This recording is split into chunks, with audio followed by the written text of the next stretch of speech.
that I think would be beneficial for a lot of women to think about, that I think the whole like Megan and Klay situation is a good example of, is how some men will use emotional abuse as a way to kind of like control you or leave their stamp on you, right? Because that man clearly saw everything that that lady has been through as far as her prior relationships, her prior traumas, you know, her issues with losing her parents, her grandmother, being shot, all the trauma that she's been through, and he still took it upon himself to come into her life and cause her more emotional pain, right?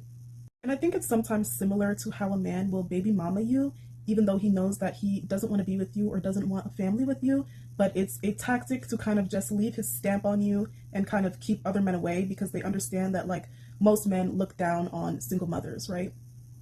But I think it's pretty obvious that Megan doesn't seem to be the type of woman that will allow a man to baby mama her, and so then sometimes men will just do the next best option.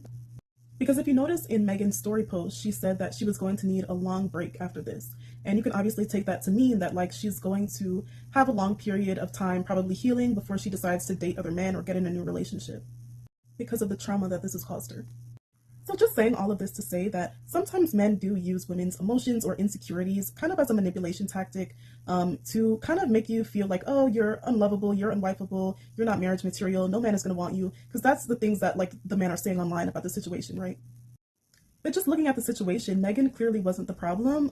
He clearly had an issue with cheating on every other woman that he's been with prior to Megan. So, you know, it's not that she's unlovable or unwifeable. He clearly was the problem.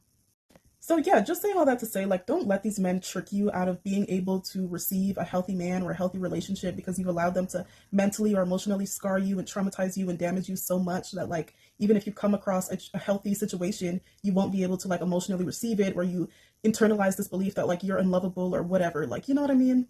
Yeah.